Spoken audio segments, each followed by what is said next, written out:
देवेंद्र फडणवीस साहेब कालही माझे नेते होते, आजही माझे नेते आहेत.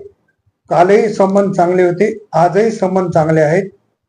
मी आमदार म्हणून त्यांना प्रत्येक गोष्टीला भेटतो आणि प्रत्येक गोष्टीमध्ये ते मला मदत करण्याची भूमिका करतात. आपल्या जे नांदेड जिल्ह्यामध्ये महायुतीमध्ये जे तणावाचं वातावरण चालू आहे, या संदर्भात तुम्ही देवेंद्र फडणवीस यांच्याशी चर्चा केली आहे.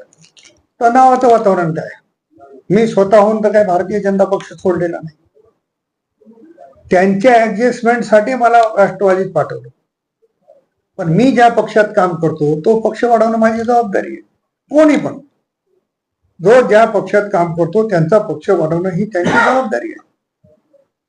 त्याच्यामुळं मी लहान माणूस आहे, असे अनेक भूमकायला माणसं ठेवलेत नांदेड जिल्ह्यामध्ये. पण मी प्रताप पाटील चिखलीकरांनी 4 माजी आमदार माजी खासदारांना प्रवेश दिला. अजितदादांना 3 वेळेस आणलं, एकही वेळेस रिकाम्या हाताने पाठवलं नाही.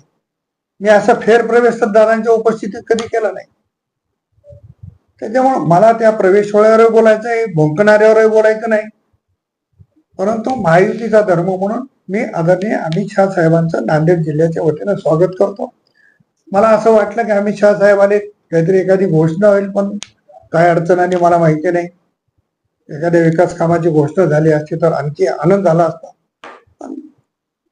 ते विकास पुरुषच आहेत, घोषणा केली नसेल तरी निश्चितपणाने जिल्ह्याच्या विकासाला दुप्त माप देतील.